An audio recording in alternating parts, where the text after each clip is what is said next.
when we go to clients and we talk to them about their problems today, they're pretty complex problems, right? It's not solved by one type of one type of teams or one set of disciplines. It's that cross-functional nature that is needed. People with different backgrounds needed to come together to kind of solve the problems. And the key thing there is, you keep hearing about this T-shaped, pie-shaped, and all that. And recently, I was at a talk, and they were talking about comb-shaped. Like, I was like, "What is this?" And they're like, "It's that deep expertise in not one, not two, but multiple areas that you can understand each other better and try to kind of solve problems together." I think it's all changing from that point of view. The type of people that you need to pick up to be part of your teams. So that's the challenge that we face as well. If you think about the last century, companies with manufacturing excellence were winning, in the early parts. So assembly line excellence and all of that kind of stuff. Then came expertise in supply chain management, right? Then it was all about information mastery. So the Googles and the Facebooks and all. But who wins today is one of the questions that we keep asking ourselves. And we were talking about all the different clients that we work with. It's all about the customer experience, right? It's all about what can you do better for your customers. So like banks and insurance companies, like I said, is what we work with. And all they're looking for is how can I get my products and services to the customers on a device, at a place, at a time that they like, not at a time when you want to open your branches up, right? If you don't do that, people switch.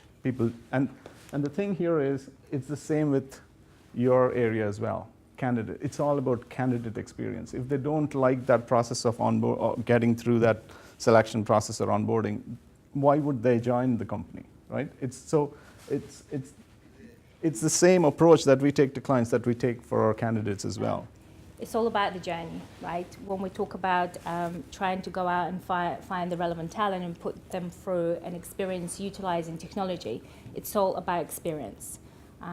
Very, very similar experience for yourself as a recruiter, experience for the candidate, experience for your hiring manager, or the individuals that you work around. So it's about choosing the technology that will give that one holistic experience. So this is history, right? So in every day, we look at something new and sexy that come out as technology and we go, "Ooh, what is this? Ooh, we're scared. Ooh, let's try that. What how are we going to use it?"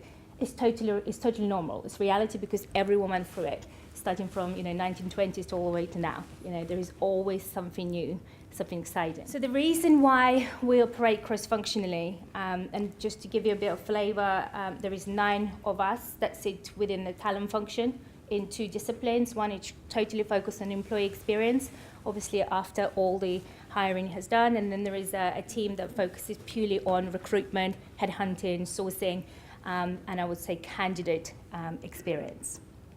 Okay, and that team sits globally with a concept what we call studios. So this is it. We're very much one team. So we have recruiters who align and sit within the studios. So i.e. they will sit next to a software engineer or a mobile engineer or a designer. They work together. So one team, one dream, and the way we go out to hire is that actually our engineers go out and also get involved in the process for looking for talent, putting the job specs together, writing the relevant message. They're the voice. And our recruiters is very much part of that team. They don't have a reporting line to me. They have a dotted line into the studio. That's probably the best way to describe it. So if I can explain my team, right? My team, like I said, has strategists, technologists, designers to solve problems for clients. But I also have talent as part of my team, talent partners as part of my team. So together with Daria's people and my team, we look at what is the pipeline looking like, what is the next engagements, where are they coming from, what sort of capacity do we have, and with Daria we shape up the kind of teams that we need to stand up to kind of support those engagements and make those real. So that is a constant conversation as opposed to me sitting there saying, "Daria, I need an engineer, can you go find me one?" Where Daria probably wouldn't understand the context, wouldn't understand the actual requirements. So in effect, what I'm trying to say is by finding a person, we're not trying to fill a gap in my team. We're trying to add a new dimension to the team. Like we have a team that works, and what we're trying to do by bringing in that extra person into the team is adding that new dimension and having a holistic conversation about the needs and all of that. So when you bring something new, when you look at should you integrate Slack into your ATS or a similar platform like Smart Recruiters, the engineers, the delivery leads who are part of that studio are involved in selecting the right technology. If they don't get involved, us pushing something new on them just doesn't work.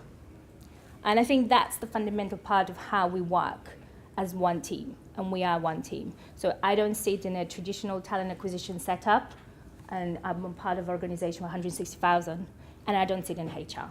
I absolutely have the relationship and collaboration, but this is more of a hybrid cross-functional model. And it allows us to really drive efficiency, cost, and similar to be really clear with the candidates in the market who we are and what we always say, technology is just there to support, right? It's what you put in, it's what you get out. So technology has never really truly been the problem, nor the solution, right? I'm sure all of you here in the room have said the message to your teams or even to yourself is, is this technology truly awesome? Technology does not give us the answers. We as humans impact, we design technology and we impact it.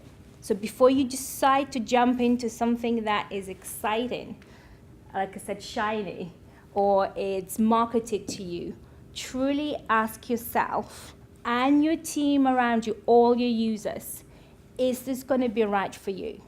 Is it going to solve the true problem? And obviously try to identify what the problem is. I use Smart Recruiters already as an example. For us, the biggest problem when I joined the Wipro digital organization in the cross-functional setup was I need to have a collaborative platform that will allow engineers, designers to collaborate, to really drive the collaboration. That was my main problem. It addressed all the others, but that was my problem statement. And that's really, really important. And get your stakeholders, get your investors involved in the journey of selecting the right technology, whatever that is. And look for feedback. Really in the early stages when you pilot something, and I'm using a slightly, design thinking terminology, I don't know, that's probably the right thing, I'm trying to be digital, is, pilot it. Always start small, because it's the small that will give you the outcomes of failure. And don't be afraid to fail. Fail fast. Fail fast and move to the right solution. Fail fast and fail cheap. Yeah, I think that's important, right? But learn. Yeah? But learn, yeah. right? What that will allow you to do then is to be able to scale. Obviously, if you're a big organization like us. And remember, it's all about the experience. And in our cases, when it comes to talent world and people, it's all about candidate experience.